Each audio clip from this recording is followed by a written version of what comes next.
commentary, son. Holy shit! I hear myself thinking. One little action can really make a whole huge deal in the entire set. DDD dittos are fucking stupid. Happy feet, combo.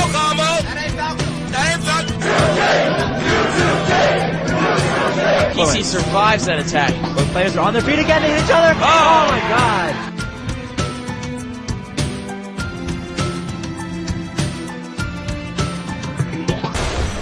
Hey everybody, welcome to Directional Influence, brought to you by Controller Spike. I'm Will, aka Broccoli Kong.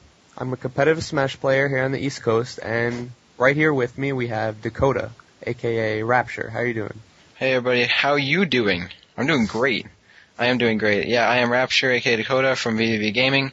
I am of Connecticut, relatively new Smash Bros. Player. I do edit the show though. Yeah, that's me. And then we're here with Matt, too. Matt, a.k.a. Punishment Divine. How are you doing? I'm doing just great. Like you said, I'm Punishment Divine, PD, Matt, whatever you want to call me. And I'm a competitive Smash player from Long Island, East Coast. And I've been playing pretty much since the game started. Yeah, unfortunately, I haven't been playing as long. I'm trying not to, discredit myself right now. But I do edit the show. And it's too late. It's too late. I know everyone's going to be like, yo, Rapture sucks. I do suck, thank you. My Kirby isn't that bad, is it? Yeah, your Kirby's legit. I don't know. My Kirby is... I haven't played it too much, but... it's not that bad, so... Anyone want to money match me, that's pretty cool. Anyway, today, on our first episode of Directional Influence, we are going to be talking about the Brawl Backroom Ruleset 3.0 / 3.1. What do you guys think about this new rule set? Looking over some of the things that they've changed... I don't see too many things that are terribly different than what the East Coast is going to adhere to, because most of the BBR, all of that is bullshit, and, the East Coast is very conservative. So we're going to do what we want anyway, but I guess we can discuss what they changed. I don't know, that's sort of almost counterproductive, though, because we do what we want anyway. What's the point of even recommending it? I really think that that's one of the main arguments is that, what is the purpose of the Brawl Backroom if we're not even going to listen to them anyway? And they just come up with these ridiculous rule sets, and these people who have never been to a tournament or have only gone to a couple in their lives are making these decisions for us, who's really in power and what does it matter anyways? One thing that a lot of people did not like, or would have rather not mentioned at all, was the suicide rule, in which if someone initiates a suicide, it goes to whatever the game decides is the winner. And a lot of Ganondorf mains, or the one Ganondorf main that sort of matters, thinks that should be, not the best thing in the world, considering that Ganondorf rarely wins, if at all, if he initiates a death choke off the stage. What do you guys think about that one? The suicide side Bs are actually port dependent. So that also plays into picking ports and whatnot, but I think it was just fine before. Obviously if you're going for the suicide move on last stock, you're both last stock, no one's gonna fall for it really, and if you get it, then you should win because they're stupid for falling into it. And the same thing with Bowser. Honestly, how much are you going to be able to take away from Ganondorf? Honestly. Yeah, for the most part, when it comes to the rule set, we've come up with all our own rules as it is. So why would you be dependent upon the game's mechanic for something that obviously Ganondorf should win for, like choke slamming someone into the blast zone? Ganondorf should win for that. Ganondorf it needs to have some pride, I think. Ganondorf lost a lot of pride and dignity going into Brawl. You got to give him something, and people will be like, oh, that's an arbitrary buff, but it's almost it's a nerf if you're taking someone away from it. Even if you didn't give it to them in the first place, because there wasn't a rule that stated it, we gave them the rules, the tournament organizers themselves, you're taking away from Ganondorf, and that's nerfing him.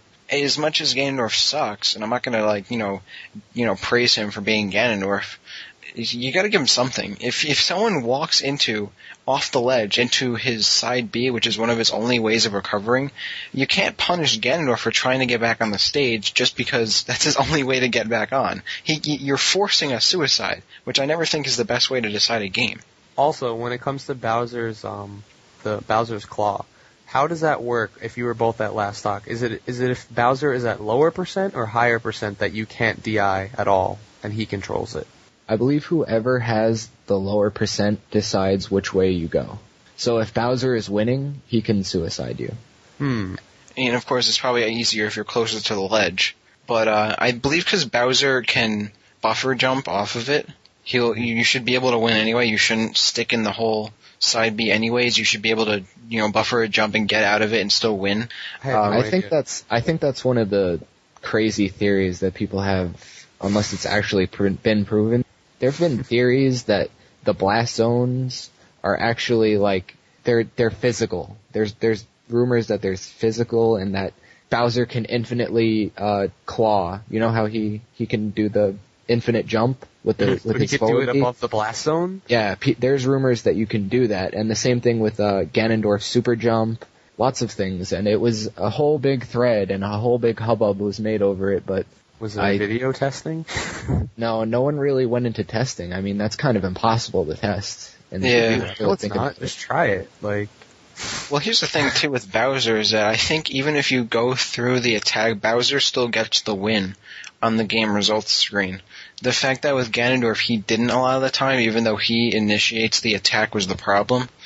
And even with Kirby, because Kirby can, do a Kirby side, but Kirby doesn't have an excuse to die because you can just shoot him off onto the stage and fly back up. So again, it was more so the fact that Ganondorf never won that was the problem. Bowser still wins even if you don't buffer jump out of it, if you can or not. Mm-hmm. That's you can ask Verm what his opinion on that. We should have him discuss what he thinks about Ganondorf dying on that one. Yeah, that's Ganondorf.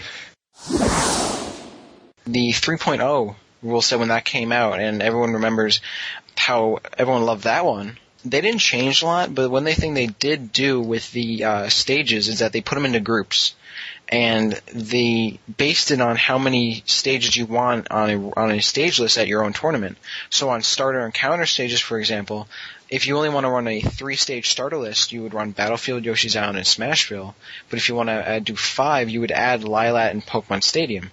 Do you think this system of starter and counter stages in groups is better than just picking from the pool and doing whatever you want?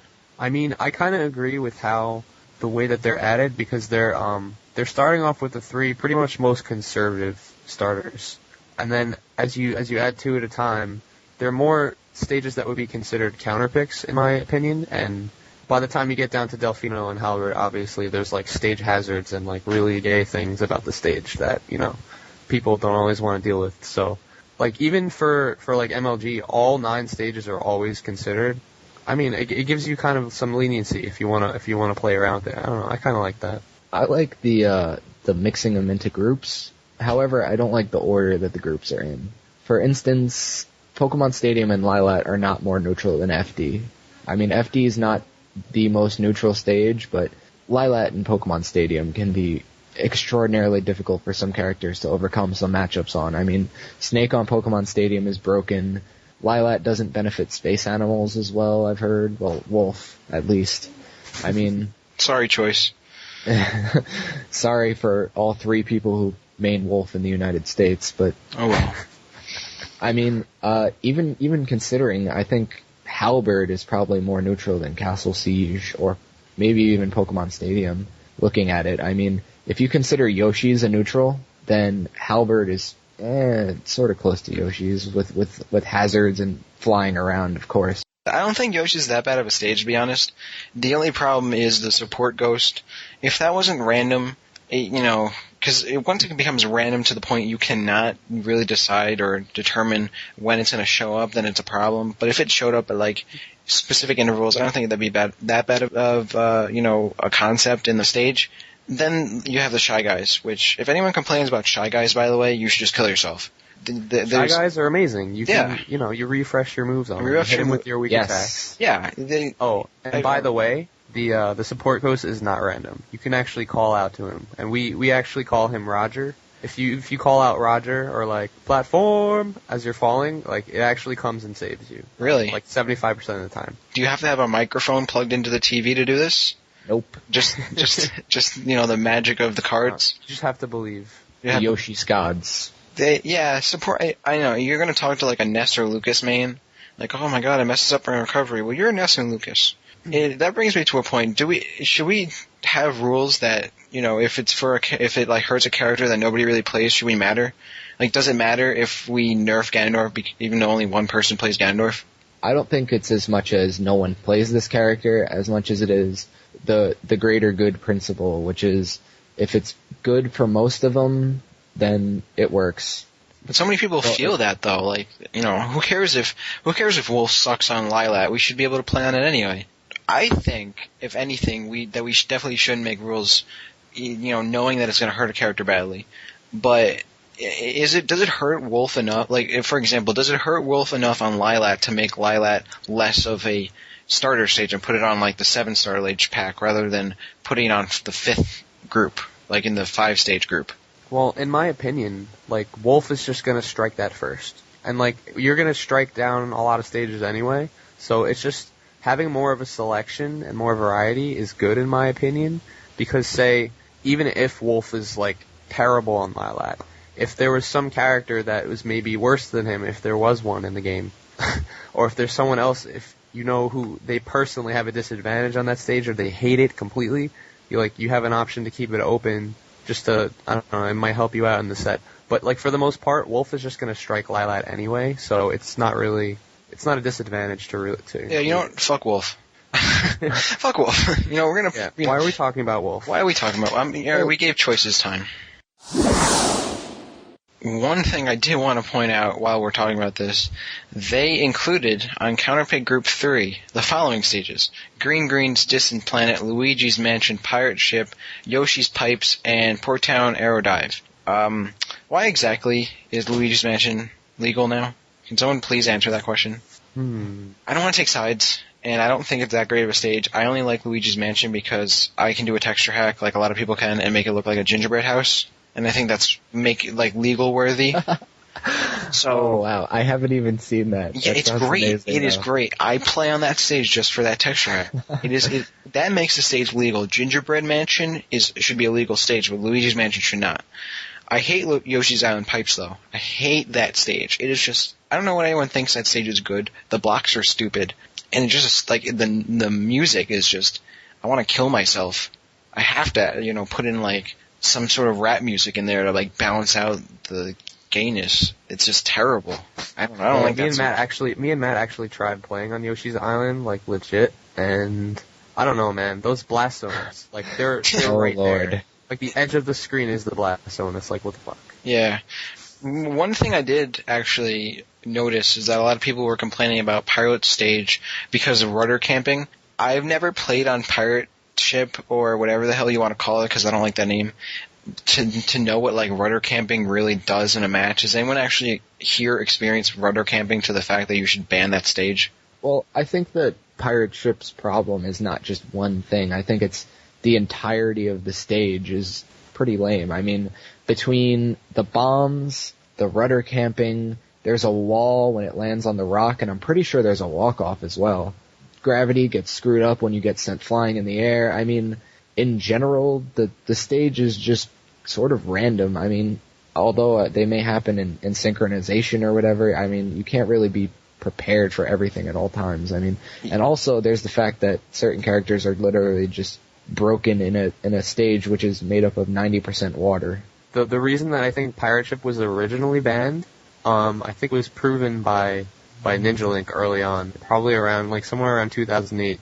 If Ike goes into the water on the left side, and I suppose it would be rudder camping, it's like a type of planking without actually touching the edge. Have you been on a boat? Rudders are not in the front of the boat. Listen, I don't know if it's the front or the back. I don't play on this stage. But it doesn't matter. Wherever you are in the water, you don't even have to grab the edge, so it's not really considered planking. It's like water camping. You just keep ethering over and over in the water, and it's completely safe. And they can't do anything, because if they try to challenge your ether, they'll be dragged down into the water too, and then he can ferry you into the bottom of the boat. He's like the Kraken. He'll drag your ass. Yeah. Well, yeah, doesn't DK have this stupid thing on Jungle Japes with his up B? DK is Michael Phelps in the water. Yeah, what is that? You can't complain about Ike using his up B over and over again, but you can do that garbage. Well, to be honest, DK doesn't go very high.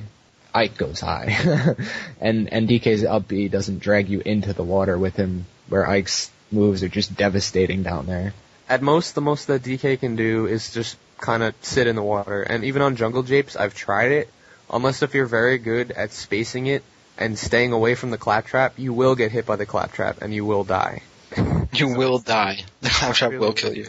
Well, like Will said about a week ago, we did play on most of these stages. We didn't actually get the pleasure of playing on Pirate Ship or Luigi's Mansion, but we tried out Green Greens, Distant Planet, Port Town, Pipes, I think Norfair. Did we try? I don't know if we tried Norfair. No, we didn't play Norfair. For me, I've been playing a lot of these stages too. Norfair, I've been playing on a lot ever since MLG made it legal. I mean, I honestly don't think it's that bad of a stage.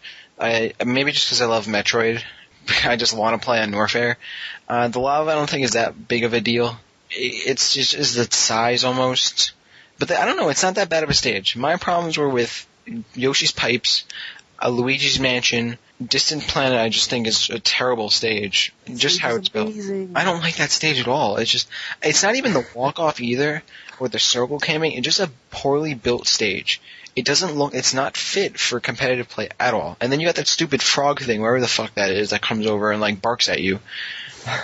Whatever that thing is, that's the best stage. In our experience, Distant Planet was a very interesting stage to play on, and it was very, very fun, but I can see why people would have many gripes over that stage, because there are very many gay things on that stage.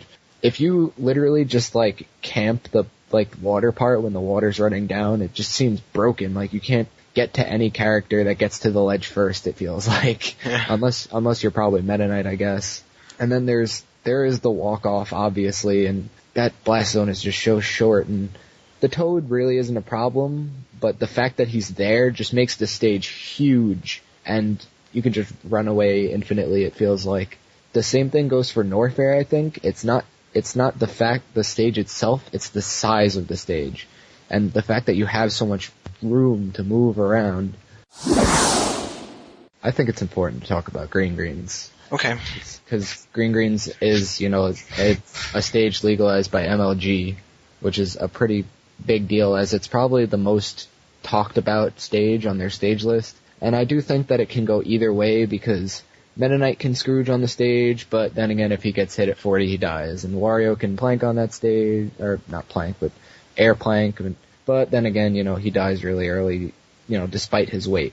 And DK gets blown up on that stage, or he can blow up bombs and do all sorts of gay stuff without getting hit, but then again, he gets kind of gimped really hard on that stage. It's a mixed bag, but I think it's up to the discretion of people whether or not, they think that mixed bag is worth making legal or not. I don't know. For me, it's weird because I don't have a problem playing on the stage, or I wouldn't necessarily intentionally go to it. I mean, with my character, with Kirby, who has 5 jumps and Final Cutter and everything, I don't have a problem on a lot of stages because recovery isn't that big of a deal, and staying on the stage isn't the biggest deal either, even though Kirby gets thrown around like a fucking punching bag. And just with Green Greens, I don't know, it seems like there's too many elements in play that make the stage, like, that warrants the stage be played, but it's not a terrible stage, though. The bombs are a problem, the apples can be a problem, there's the general geographic thing, or whatever you want to call it, of the map, like how it's structured, can sometimes be a problem. But it's not, like, so overwhelming that together it makes it such a terrible stage, though, in my opinion. The bombs aren't a very big problem, they're not a gigantic problem, because, as has been said many times before, and people still don't realize, is that the bombs only hit on one frame. And, if you air dodge, it doesn't really matter whether you timed it or not, you're probably not going to get hit by it. The real problem with the stage lies within the general, as you said, the general geography of the stage, where you've got the appearance of the bombs itself, not the actual explosions. Just make it sort of feel like it's dangerous to approach, but if you know what you're doing, the bombs aren't that big of a deal when you're trying to approach. Unless you're going against DK, who can just invincible them, which is... Or you're my case. Or you're my case. Or you're my case. Yeah.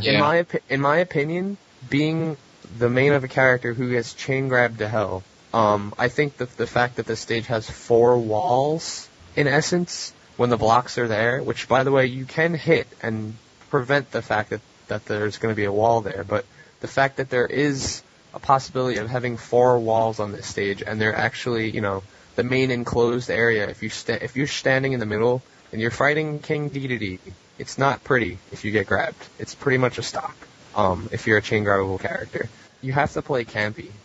Like you have to jump around in the air. You have to stay on the platforms. For the most part, the only thing that I didn't like about Green Greens is that when I got like a sure kill on someone, like with a lot of knockbacks, say like a forward smash or a down smash, I would hit someone and they would bang their head into a falling block, and it would. I love that. I love that because it happened to me twice. Happened to me twice in one match against Will, and it was glorious. It's like you're supposed to fucking die from that. I don't understand. If you tech the block, then I would understand. Then I would. If you tech the block and you can't see it coming, kudos to you, sir, for doing that. Usually when I play on Greens and I get hit with something, I will press R. Generally, it's the same timing every time because the way the stage is proportioned, like you're getting sent into the blocks like by the same distance, usually almost every time. So the teching time is pretty much the same. So I just press R a second after I get hit and hope for the best. Because I have had instances where I've teched the blocks. Hey, like I said, if you tech the blocks, I think that'd be pretty cool. And, watching that, if someone like gets shot up in the air and they just come back down like nothing happened. Like, hey, let's go. I'm ready to go. There's no blocks up there. What are you talking about? I'm not cheating. By the way, Greens would totally be okay and should always be legal as long as both people go Captain Falcon. I agree. We've come up with a minigame called Knee Greens, and it involves wall jumping and teching off of blocks all day and wall jumping. It is a Falcon free-for-all. You need at least 3 people, preferably 4 to do it. And edgehogs are banned. That's the only rule. I just want to point out something, though. When I was watching the Mike Hayes versus Uka match, the person who I could hear the most was Cheese. Because Cheese really wanted Mike Hayes to win. Really badly. And I'm not trying to hate on Cheese here, I love him, but my God, Cheese is a bad coach. I appreciate when Cheese cheers for me, but it's usually just like the typical, the standard. Go get him, coach. Yeah, go get him, or you got 5 minutes, or I'll see you in the parking lot later tonight. The standard. At MLG though, he does usually step his trash talk up, and I appreciate that.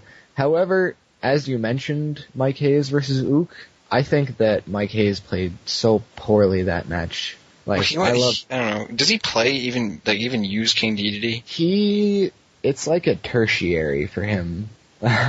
He plays Marth as obviously probably, 90% of the time, but occasionally in tournament I've seen him go Meta Knight, and I've seen him go Snake and Wario once or twice. More recently with Wario, but I have actually never seen his DDD before, but after confronting him about it after the match, he did say that he does have a DDD. But I think that was just a very strange thing to do for him, although probably the best option. I approve of that decision. I mean, I also approve of DK beating DDD on Greens, don't get me wrong. Right, that was so close, though. That was so close. Right at the end, though, if Cheese wanted to give any sort of good advice, like, I'm sure Mike Hayes... You mean don't approach? Well, he got the grab at the end. The game was over. He got the grab against the wall. But he wasn't facing the wrong way, though. He was facing toward the edge of the stage with his back to the bomb, and the bomb was right behind him. And then he butt smashed the bomb. Yeah, his mistake was that he down threw. He probably should have forward threw, which everybody knows by now. And he probably didn't know the down throw had a hitbox behind him, but that was it. That was the game. I'm pretty sure DK was almost at death percent. Like if he forward threw him, DDD would have been in a much better situation. Oh yeah, definitely. I think that the decision was right because I don't think Marth at all. I mean, I think Marth loses to DK as it is. I think it's even worse on Greens. The decision was right, but the way he played it was just wrong. He should have just camped the middle, waited for opportunities, and he really tried to go in too much. And I don't even find enjoyment watching that match. It's not even like a good match to watch. It feels like it just looks like they're hitting buttons randomly. Like that's just how I feel when I watch. Well, that's how people do play the game. They do have to hit buttons to. No, I mean like at random, they're just choosing options. And I could really tell that Mike was not comfortable on that stage, while Ook might have been much more comfortable, and probably definitely was more comfortable with the way he was abusing DK's upbeat invincibility. I'm almost positive that's one of his favorite stages. I remember that being said. So either way, Yeah, either way, I'm not trying to like rag on my fellow VV members. I'm trying not to do that. Not at all. Not at all. We all love Mike Hayes here. We've all met him, and he's an amazing person. Oh yeah, I love Mike Hayes. I love Cheese too. Cheese is cheese. But one thing I do want to point out too, when I was listening to the video and I was watching it, I heard when Ook was on the right side of the screen doing taunts and stuff, and everyone started chanting, someone was chanting East Coast when they were referring to either him or Mike Hayes. Really? Yes, I think you can hear it once or twice. Someone saying East Coast, and near That's the hilarious. End, yes, and I had to replay it. Neither of them are from the East Coast, right? Like, well, there were 3 other setups going on. No. They were right there. Oh, wow. They were at like cheese range. Someone was cheering East Coast, and I remember it because I think someone pointed out in one of the comments on YouTube, like, who are you voting for? Ook is like Midwest, and Mike Hayes is from fucking South. You know, that was a fun match though. But either way, green greens, fuck green greens. Okay. As of this recording, MLG Rally is going to be coming up this weekend, but by the time you listen to this, it probably already happened. Whoever went to it, whoever had a great time, whoever won, awesome job by you. Whoever didn't go, shame on you. MLG, pretty cool stuff in the Rally. Next up coming up is, I believe, DC. Is that the next event coming up after Rally? Yep, so DC will be the next event, so if you did not catch Rally or you want to go to another MLG event, you'll be hitting up DC in October, I believe. And that's always cool. Nation's capital. You can get stabbed there, by the way. So, make sure you're not in like the bad places of DC. As well as that, we have in Connecticut, in Vernon, on 9/11, Viva La Smash 3, hosted by Solid Jake and Spawn. If you're in the New England area or you're looking for a tournament in that direction, you can hit up that. Yeah, it is on 9/11, so if you do have, other things to attend to, that's cool. Put our hearts out to you on that date. But that is going to be a tournament hosting both Melee and Brawl, once again by Solid Jake and Prawn. If you can hit that up, please do. I will be there playing Melee doubles and Brawl singles. And on another note, we have the tournament organizer of Haters Gonna Hate 2.0 with us, Will, who hasn't been on the show all day. Wink, wink, nudge, nudge. How are you doing? Hey, what's up? Hey, what's up? So Haters Gonna Hate 2.0. That's it was our 3rd event there actually. We had Haters Gonna Hate, we had Psyduck, and then now we have Haters Gonna Hate 2.0. Don't worry, we'll get that Haters Gonna Hate remix. I want that so bad. But we found this venue in Port Washington, New York. It's actually it's in the westmost part of Long Island, really close to Queens, kind of close to New York City. It's a really convenient location. So we get all the city players. We actually got Jersey to come almost every time. So New Jersey's showing up. We got people like, man, this last turnout. Let me just look and see how many people showed up to this one. It was probably our most stacked tournament. It was 26 for Brawl entrance, I believe.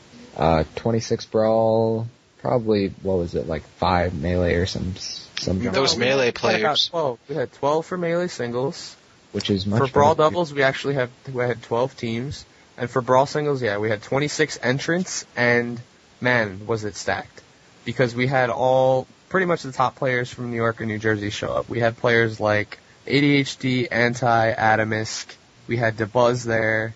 Announcing those names alone would, we got a pretty amazing turnout in terms of talent. And pretty much, top 5 from both from New Jersey and New York showed up. And it's kind of hard to make a bracket when there's that much talent. I agree. As the person who had to do so much moving around in the bracket, it was definitely one of the most difficult brackets to make because, we've literally got almost New York and New Jersey's entire power rankings, pretty much.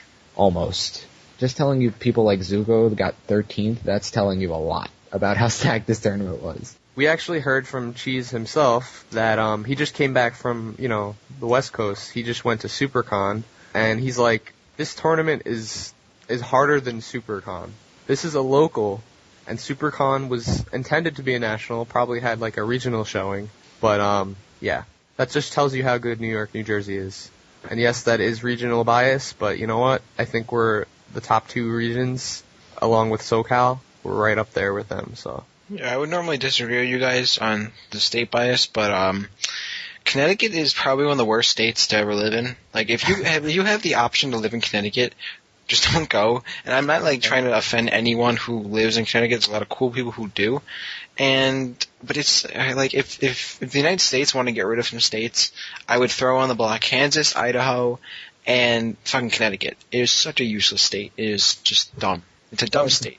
To be fair, Connecticut is the richest state in the United States. Yeah. So you have all these smug assholes driving their hybrids around here, and then we have the poor areas, which honestly, the poor areas are like right next to the rich areas in a lot of times, and I know that's in a lot of states too, but it's so obvious in Connecticut. Like in my town alone, you'll get to like the rich part of town, and you cannot leave your block, or you will get raped. Amazing. You will get butt raped in Connecticut by some random homeless person, no matter what time of the day it is, in Walmart or something. So let's all go to Vivo Smash, guys. Everyone go to Vivo Smash 3. That's a good idea. Yes. And let's walk around the streets at night at Viva Smash 3. No, seriously though, that's gonna be a good tournament. Just don't leave the venue.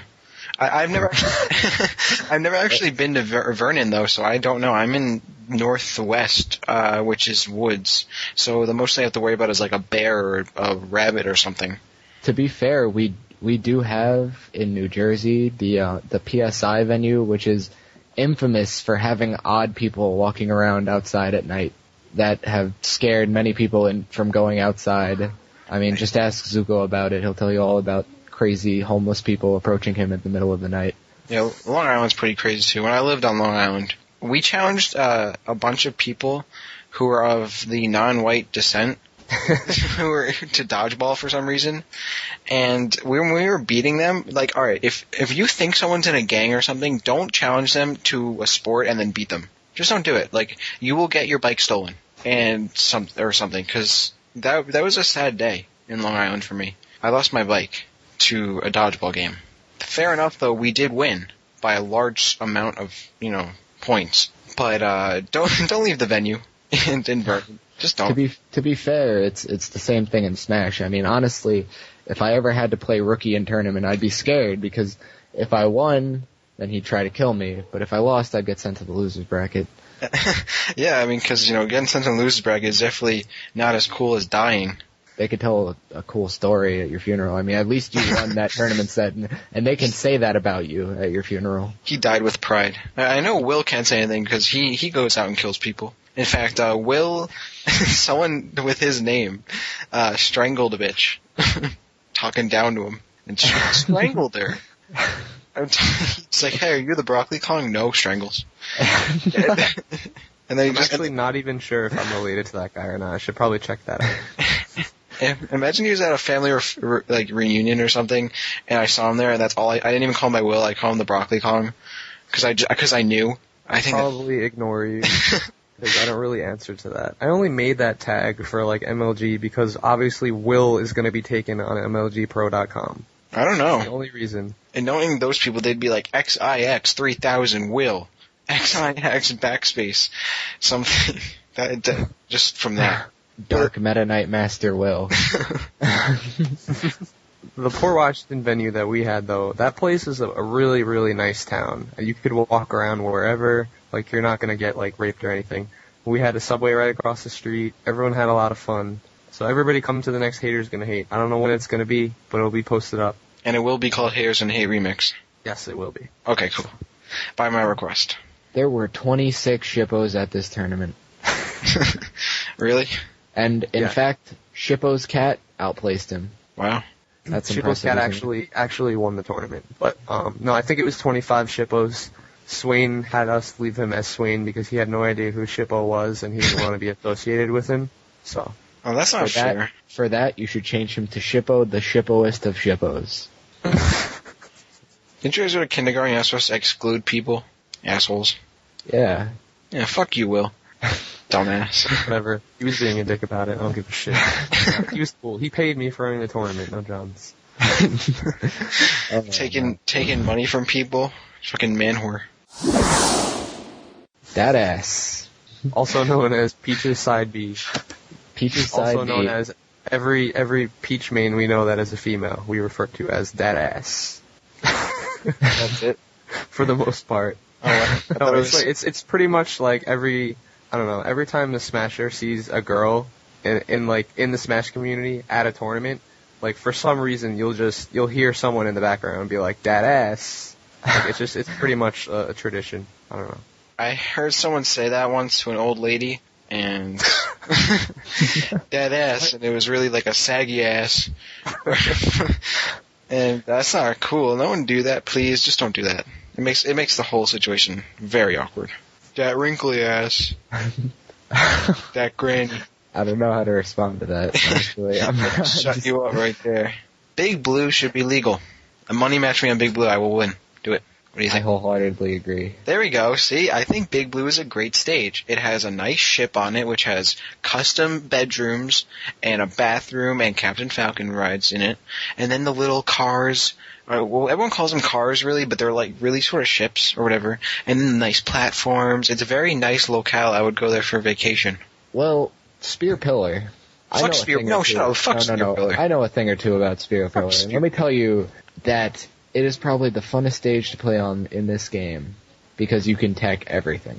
I think the gauge thing in this game is when I'm trying to play this game like a normal person, and then the stage is like, no, fuck you, I'm going to flip it over and turn everything in reverse. So I'm going to try and get to the middle of the stage, and I end up jumping off. Because for some reason, when I hit right, it makes me go left. And I'm just going to I am very good at those parts now. Terrible at those parts. You need to just play on it as much as I have, which is way more than any person that plays competitive Smash. Spear Pillar, shut up. Spear Pillar should never be a legal stage as long as Mushroomy Kingdom is banned. What's wrong with that stage? Mewtwo King would be very happy. What's wrong with I think it's a good stage. It's a classic venue. It's very realistic, I think. I mean, Mewtwo King. I'm pretty certain that Newport City should probably be illegal because all you'd have to do is take off the time limit. Well, the Chimera, obviously, the Chimera should be on the tier list. I think. Here's what I think. I think if you take the big monster and you put him between like Olimar and Lucario, I think that's pretty fair. You could count him as a player. The Chimera is God tier. I'm pretty sure. No, because he's one of those people that like. He camps so hard that he leaves the stage without dying. He disappears, and he does the infinite dimensional cape glitch. Orion, take notes. Yeah, look at that. That's what I'm saying. He should be like Olimar Lucario around there, because he has to like touch you and you die, but you have to touch him. You know, you could still tech though, as giving you a tech skill when he hits you. But he's also the most easily gimped character in the game, given that you get him on that little wooden bridge part, and you just bust the bridge somehow. But DK can use his down B, because it has grounded range when he's standing on the wooden bridge, and he'll actually break the bridge, and the Chimera will fall down and die. I think Brood has a really good Chimera, because I know he's legal in Japan. I think he is really establishing. He is higher than Toon Link on their tier list. Who, the Chimera or Brood? Because I think Brood has his own tier. Chimera. The Chimera is above that. But that's good. I like Chimera. I think he has a really good way to expand his metagame. We can show those boys that he has potential. Yeah. Someone enter a Chimera into the tournament and see how well he does. I just want to see, seriously, like, this is a serious request, whoever's listening, enter Chimera into a tournament and see how well he does. There's probably, like, a button input that allows you to use Chimera, you know, like in Melee, where they just recently discovered it, where you can use Master Hand, you know, like 6 to 8 years after the game came out. Yeah. I'm sure there's something like that in Brawl. Wait, really? I thought that was, like, well known. Because I didn't know that until, like, this year, last year, but I thought it was, like, something that... Nope. It was very recent. It was like just about a year ago, maybe, that it actually was discovered. I think I remember seeing a social group on Smashboards where they were trying to actually make him playable, and I don't know if it was trolling or not, but it really seemed like they were trying to establish some people were very serious about that. Making him. Come on, I'm being serious here now. He can't move unless he attacks, and you can't kill him. He doesn't move. Like, there's no knockback. He has health, and you can end the game after you take a certain amount of HP. Oh yeah, right. You can time him out. All right, come on. If you have to time out Master Hand should not be allowed to play because you can't kill him. That time. Personally, I would time Master Hand out. You have to time Master Hand out. You can't kill him any other way. You can't kill him. You can only win by timeout, or unless he beats you. And if you get hit by a Master Hand, like, come on, everyone's played the classic mode. I hope. If you lose to Master Hand, you should not be playing this game. I don't care who you're using. You can be playing as Ganondorf. You should not lose to Master Hand. Ganondorf is actually very good versus Master Hand. That's actually probably his best matchup. Ganondorf's best matchup is against a character that's not playable. The IASA frames on Ganon's up smash allows him to up smash Master Hand like 6 times before Master Hand can even do anything.